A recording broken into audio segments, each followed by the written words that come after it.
Hello, good morning, and thank you for joining us for another episode of the Policy Panchayat, where we have individuals doing very interesting work across the policy space in India and abroad join us for conversations on their areas of expertise. Today we have a very special guest, Dr. Samir Patil. So thank you so much for joining us.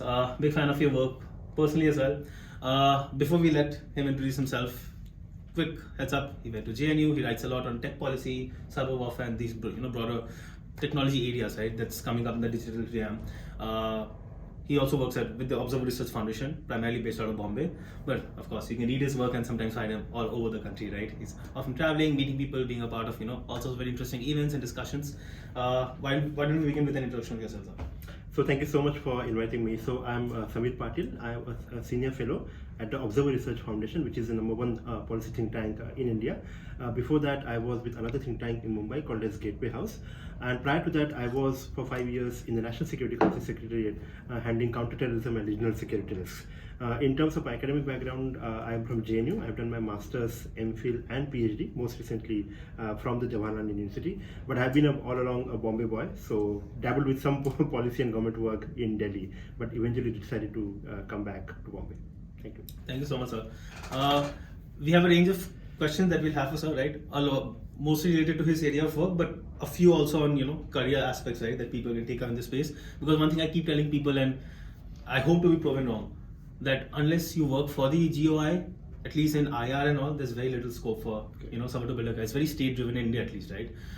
Maybe I don't know, total of 100 jobs in a year in total in that space, which is non-state. But nonetheless, we'll come to that. To quickly start off, right? So, if you can give our audiences an overview about the kind of research that you do, right? And more importantly, where is that research mostly used or taken up, right, as inputs? So I mostly work within the national security realm, which basically spans many things, but primarily I would say I would identify 4 or 5 themes. One is cybersecurity, where I look at the impact of cybersecurity policy, cyber threats, evolving order in the geopolitics and the cyberspace. So that's one theme. The second thing I look at is in terms of technology and national security. So what kind of new emerging technologies have their impact on national security and what it means for India. So besides the cyber, there are also some of the emerging technologies such as blockchain, crypto, deep fake technologies, those kind of things. What do they mean for India's national security? So that's one of my research area. I may not have written that much about it, but I'm still looking at that particular thing. The third is counterterrorism, because again, some of the themes in the tech domain also have their implications for the counterterrorism, mostly in terms of how, for instance, AI and facial recognition, what it means for counterterrorism, also in terms of the use of cyberspace by the terrorists, and also the use of emerging technologies such as crypto, darknet, and all those things by the terrorist groups, and how the security agencies in India are responding to that. So that's my third area, counterterrorism. Fourthly, I look at the regional security. Right. So in terms of primarily India's two adversaries, China and Pakistan, and what kind of implications do they pose for India's national security, and that spans again many domains: border security, cyberspace, but also in terms of some of the other non-conventional or non-military spaces, such as, for instance, the sanctions, restrictive measures, trade restrictions, and those kind of things. And finally, one which actually, in a sense, undergirds most of these is what kind of defense capabilities India has. So where is India placed in terms of defense industrialization?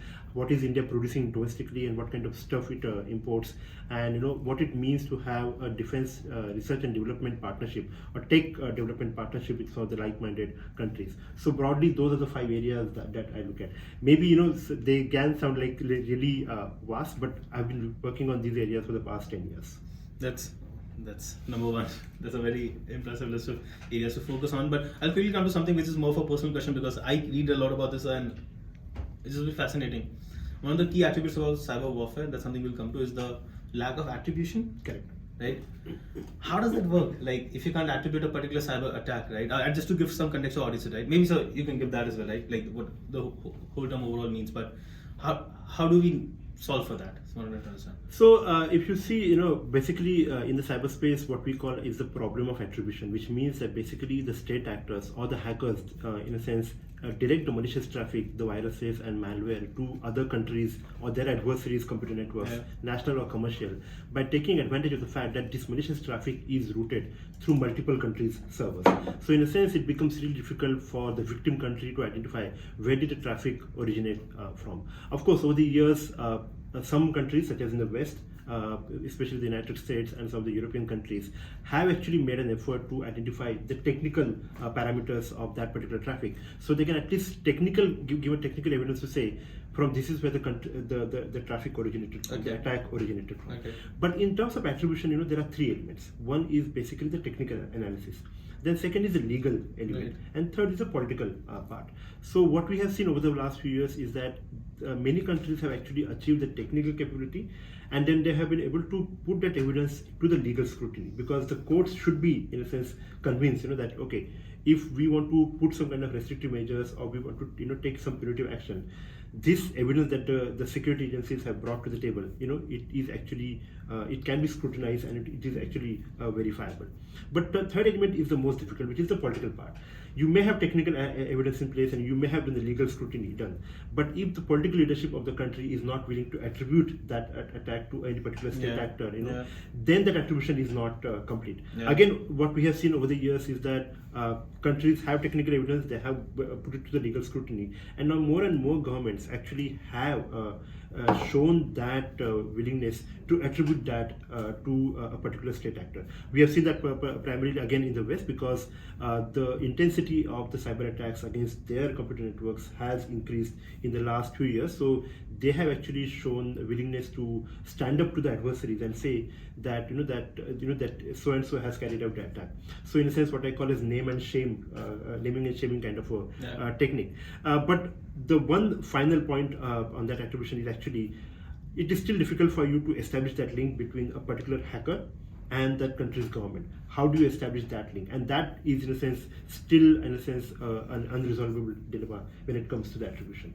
We in India have not really done much of that attribution. And I think that's what makes this even more dangerous. That you can get away with a lot without anything being in particular listed under your name. Correct me if I'm wrong, sir, but I think the first time that the world woke up and took notice of this whole digital cyber warfare realm, right, was with Stuxnet, like with what we did with, when I say we, I mean the United States of America and Israel with the Iranian nuclear program, right, that via a piece of code legit took down the infrastructure of an entire country of, in that sense. Walk us through that, and like I'm trying to understand that from, that was what, say 10 years ago, right? What's been the progress of the journey in this 1 decade, like in terms of using the cyber realm for warfare? So actually, much before Stuxnet, we had cyberspace being used to settle the geopolitical rivalries or geopolitical scores. Was in 2007 and 8 when the Russians actually launched attacks against the Georgians and the Estonians, and that was primarily because of the geopolitical differences that Russia had with Georgia and Estonia. In case of Estonia, in 2008, there was a controversy about a removal of a statue, a Soviet-era statue, from the capital Tallinn to some other place, and there were some elements in the population who were against that, and there were some elements who were anti-Russia, who wanted to be removed because they didn't want any kind of Soviet symbol with their history. So in that push and pull, actually this cyber attack happened, and that was in a sense attributed to the Russian hackers, which disabled 90% of the Estonian websites, including banks, parliament, the political parties and all that. So we in the cyberspace, looking at the geopolitical rivalries, we look at that era as, in a sense, the beginning of the cyber warfare. Of course, in terms of the impact, it only affected those two countries, so therefore it was not that widespread, unlike the Stuxnet. Because Stuxnet, actually what happened was, the code was designed to target any computer system which used to operate a Siemens system, a particular kind of Siemens system. So any computer network which ran that system was infected by that virus before it actually eventually reached the target, the Iranian nuclear reactor. So it is predicted that almost 200 manufacturing sites worldwide were disrupted by this Stuxnet virus.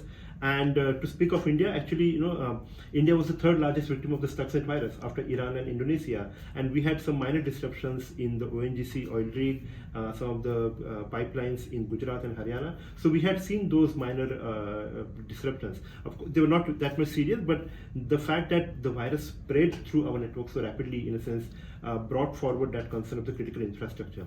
And since then, the critical infrastructure protection has become the most talked about point in the cybersecurity domain, because these are the systems which need to be operational 24/7. Right? Any disruption can have implications not just for the national security but also the well-being of the society itself. Imagine, for instance, the power being out for like 3 days together or 4 days together.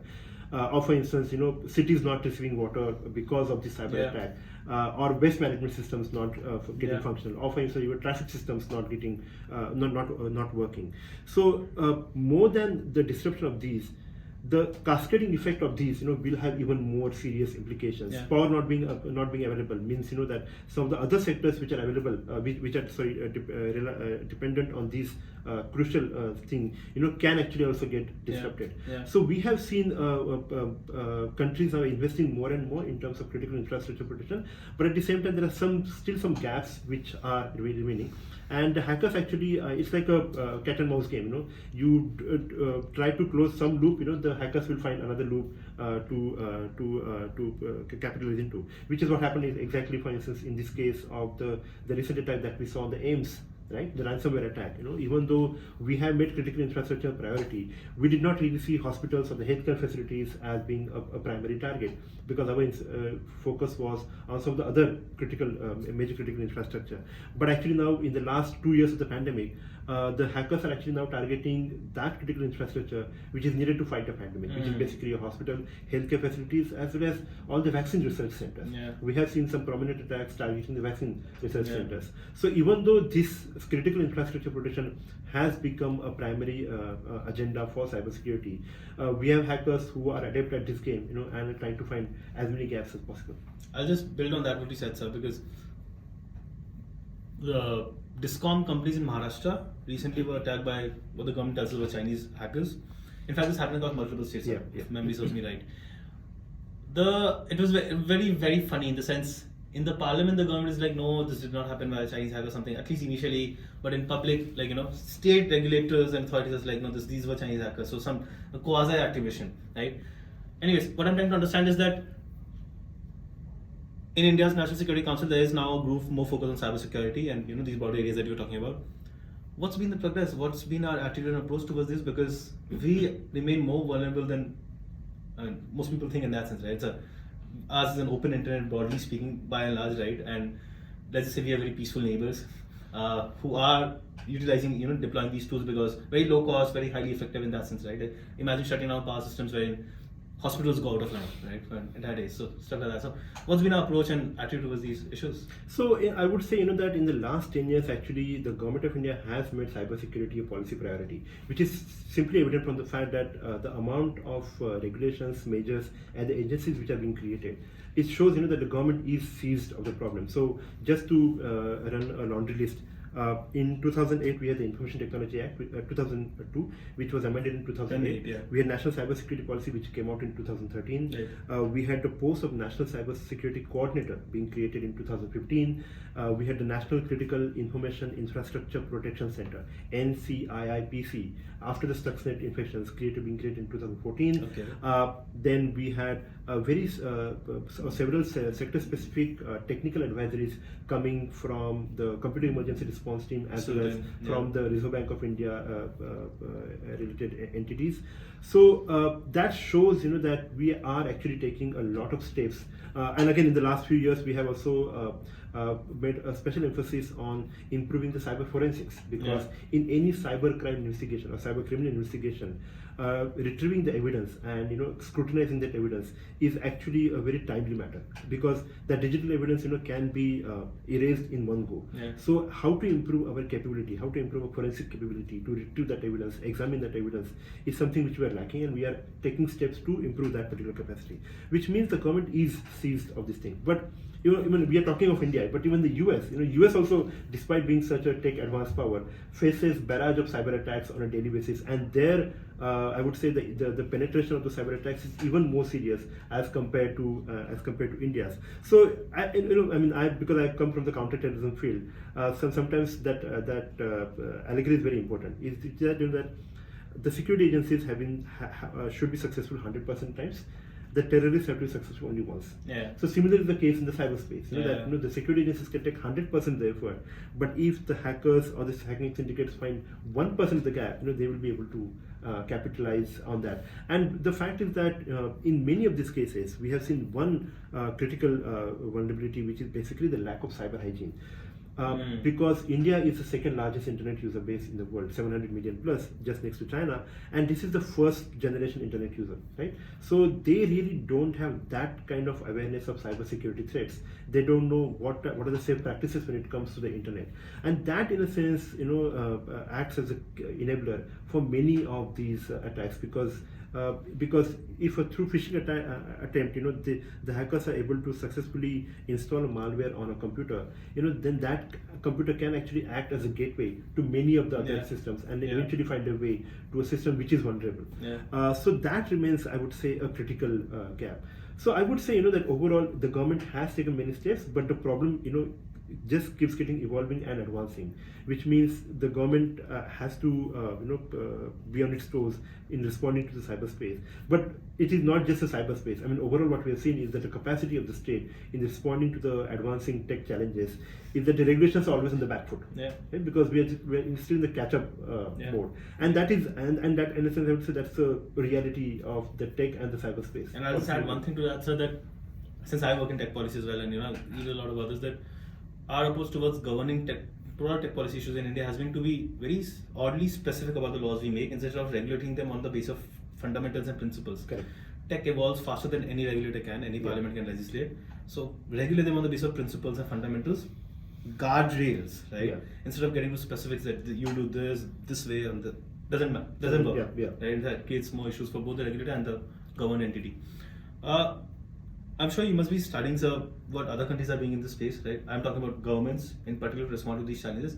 Are there one or two best examples that you can share with us that maybe India would take up? So I would say, that the European GDPR is one example, because the kind of steps that the European Union has taken in terms of a right to privacy protection. I think that is something which India is trying to emulate, because we just had, after multiple iterations, one more draft of the personal data protection bill. But the fact is that the government has shown the willingness to listen to those concerns and go back to the drawing table and bring out open to feedback. We don't know whether this bill also will eventually go through, but that shows that the government has that feedback loop built in, which in a sense is again something what the Europeans also did. So I would say that is one best practice. And the second, I would say, is coming maybe from the countries again in the West, which are, for instance, laying more and more emphasis in terms of improving the cyber awareness of the general population, and at the same time also involve the private sector. That is something which we have not seen here in India, even though we have an advanced tech sector, and many of the tech companies are playing a lot of part in building India's the tech infrastructure. But we have not seen those tech companies participating so actively when it comes to building the cybersecurity capabilities, and also working with the population, general population, as well as the government in bridging that cybersecurity gap. Totally makes sense. Final question. I know he's a busy man. Before we let you go, sir, and this is a question we got a lot from our audiences when we informed them we'll be interacting with you about careers in this space, right? It's an open-ended question. You can take it in whichever direction you want, but in the sense, what are the career opportunities of people in this space, right? Especially as emerging as of today, right? I'm talking about non-UPSC, right? In the private sector or even government sector in terms of consultants. And what are the skills one should have to build a career here? Okay, so let's look at first the job field. I think beyond the UPSC, I think the government is now opening up a lot of entry-level positions at the level of consultants. And even though they are limited in terms of duration, 2 or 3 years at the max, that I think gives you good grounding in terms of how the government what is the government's thinking and how it is evolving on some of the pressing policy issues.